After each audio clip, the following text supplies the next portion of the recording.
নাঙ্গলকোট পাটোয়ারি আগুনে 4 দোকান পুড়ে ছাই। কুমিল্লার নাঙ্গলকোটের পাটোয়ার পশ্চিম শকুন্তলা পাড়ায় ভয়াবহ অগ্নিকাণ্ডে 4টি দোকান পুড়ে গেছে।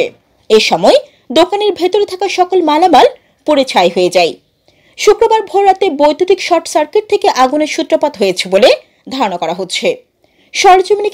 সরজমিনে গিয়ে জানা যায়, আগুনে শহীদের মুদিমালের দোকান, কামরুজ্জামানের কীটনাশক দোকান, কালামের কাঠ দোকান ও মোবারকের চা দোকান আগুনে ভস্মীভূত হয়ে যায়। পরে স্থানীয়রা জাতীয় জরুরি সেবা 999 নম্বরে ফোন দেওয়ার পর লাকসাম থেকে ফায়ার সার্ভিসের একটি ইউনিট এসে আগুন নিয়ন্ত্রণে আনে। আগুনে পুড়ে যাওয়া মুদির দোকানের মালিক উপজেলার হেসাখালী ইউপির পাটোয়ার গ্রামের শহীদুর রহমান সাংবাদিকদের বলেন, আমি বিভিন্ন এনজিও এবং ব্যাংক থেকে ঋণ নিয়ে ব্যবসা পরিচালনা করে আসছি। আমার দোকানে আনুমানিক 10 লাখ টাকার মালামাল পুড়ে গেছে। কীটনাশক দোকানদার কামরুজ্জামান বলেন, আগুনে আমার প্রায় 5 লাখ টাকার ক্ষতি হয়েছে বলে জানান। মার্কেটের মালিক ওমর ফারুক ভুইয়া বলেন, আমি ব্যাংক থেকে ঋণ নিয়ে এই মার্কেটটি করি, কিন্তু মার্কেটে আগুনে পুড়ে যাওয়ায় আমি আর্থিকভাবে মারাত্মক ক্ষতিগ্রস্ত হয়েছি। জান্নাতুল আফসানা, এন নিউজ 24 টিভি। আসসালামু আলাইকুম, আমার নাম আবুল কালাম। আমি সাধারণ কার্ডে ব্যবসা করি। 500 লাখ টাকার কার্ড ছিল। গত রাত্রে আগুন লাগি।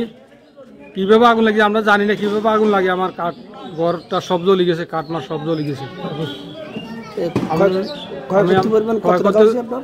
ক্ষয়ক্ষতি মানে আমার 6 লক্ষ টাকার উপরে। শহীদ, আমার দোকানের নাম হচ্ছে শহীদ স্টোর।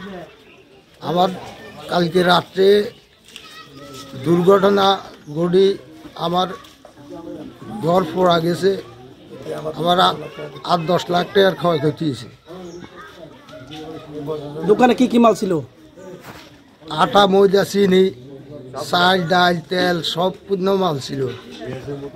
আসসালামু আলাইকুম, আমার নাম মোহাম্মদ কামরুজ্জামান।